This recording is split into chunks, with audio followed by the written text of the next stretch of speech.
राजस्थान में बाड़मेर ज़िला तरह तरह की खबरों से फेमस होता रहता है, लेकिन आज बाड़मेर से एक डोटासरा जी का फ़ैन हमारे साथ हैं जो पेशे से वकील हैं, चौहटन ज़िले से हैं। आइए जानते हैं क्या रखते हैं राय वो गोविंद सिंह डोटासरा जी के बारे में। सर, डोटासरा जी के बारे में सबसे पहले तो मैं आपकी राय जानना चाहूँगी, फिर बाकी सवाल बाकी इंटरनली भी पूछूँगी मैं आपसे, है ना? तो पहले अपनी राय ज़रूर बताएँ, क्या सोचते हैं आप डोटासरा जी कैसे व्यक्ति हैं? मैम, जितना मैं जानता हूँ डोटासरा जी के बारे में, 2004-05 में वो प्रधान रहे हुए हैं लक्ष्मणगढ़ से।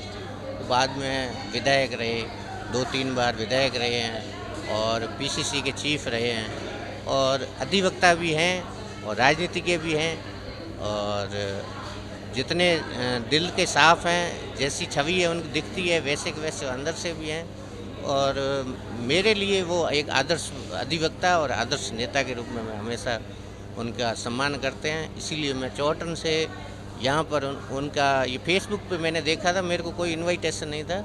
मैं ब्लड डोनेट करने उनके जन्मदिन को सही रूप देने के लिए यहाँ आया हूँ। आप बाड़मेर ज़िले से आए हैं। बाड़मेर में कांग्रेस की अगर बात करें तो तरह तरह की चर्चाएं, राजनीतिक चर्चाएं वहाँ से होती रहती हैं। मेवाराम जैन को लाने में भी डोटासरा जी का सबसे बड़ा हाथ है, क्या कहेंगे आप? देखिए मैम, अभी अगर देखा जाए तो केवल बाड़मेर ही नहीं, राजस्थान ही नहीं, पूरे देश को एक मजबूत विपक्ष की ज़रूरत है और जो अभी के हालात हैं पूरे राष्ट्रीय स्तर के, जिस तरह से इलेक्शन कमीशन की चोरी का मामला भी चल रहा है, संविधान के लिए कई सारी ऐसी दिक्कतें हो रही है। कल का ही आपको उदाहरण बता दूं मैं, राजस्थान यूनिवर्सिटी के अंदर आरएसएस की तरफ से शस्त्र पूजन के लिए जो एक गवर्नमेंट की प्रॉपर्टी है, पब्लिक प्रॉपर्टी है, वहाँ पर अगर आरएसएस का प्रोग्राम करवाया जा रहा है तो as a advocate, as a law student मेरे लिए ये मतलब बात दिल से नहीं उतरती है कि भारत के संविधान में ये कहीं नहीं लिखा हुआ है कि आप किसी भी पब्लिक प्रॉपर्टी पर किसी निजी धार्मिक संगठन का या ऐसा कोई प्रोग्राम करवाएं।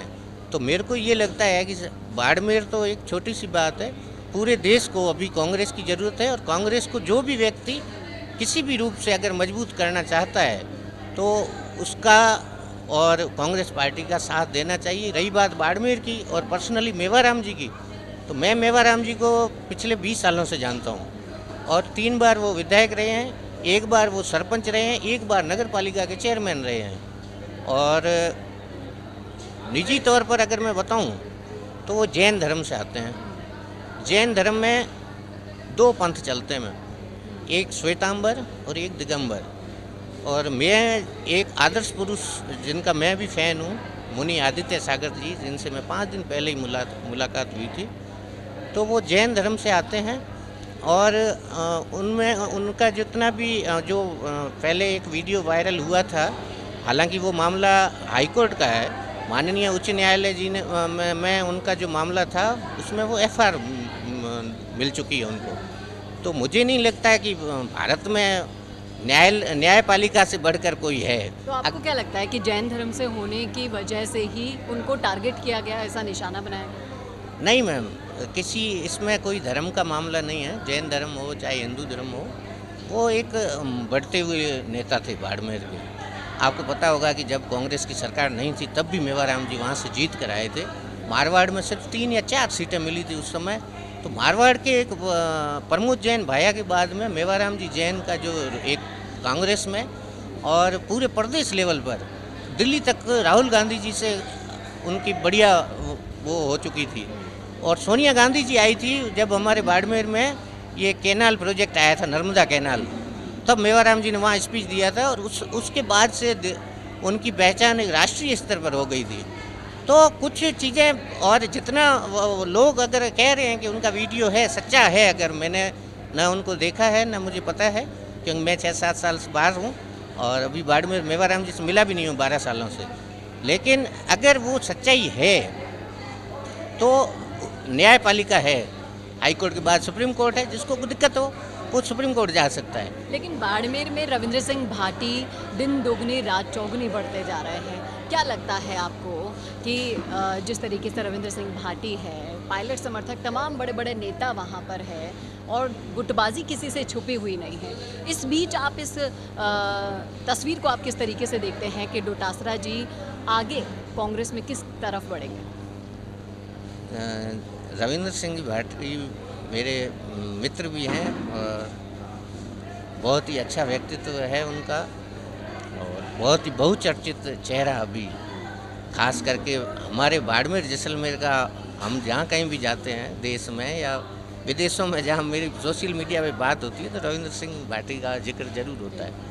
लेकिन रविंद्र सिंह भाटी की जो विचारधारा है वो अलग, निर्दलीय चुनाव लड़े हैं, और डोटासरा जी की जो विचारधारा है वो 1885 एओ होम जिसने कांग्रेस बनाई थी, जिसको 150 साल हो गए, वो विचारधारा है।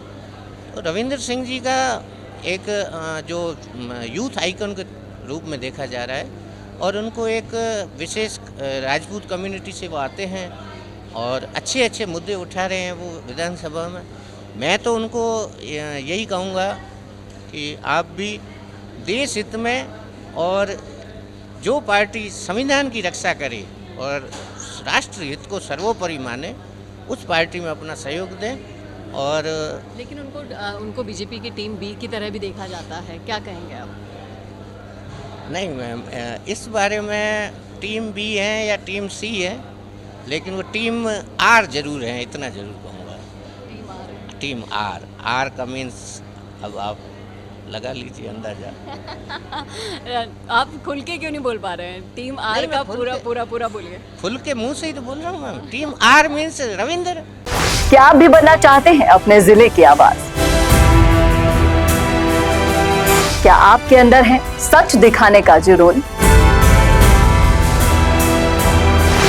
क्या आप भी रखते हैं समाज को आईना दिखाने का हौसला? तो संवाद न्यूज आपके लिए लाया है एक बहुत बड़ा मौका। जी हां, अगर आप भी बनना चाहते हैं अपने जिले की आवाज और कमाना चाहते हैं पत्रकारिता की दुनिया में अपना खुद का नाम,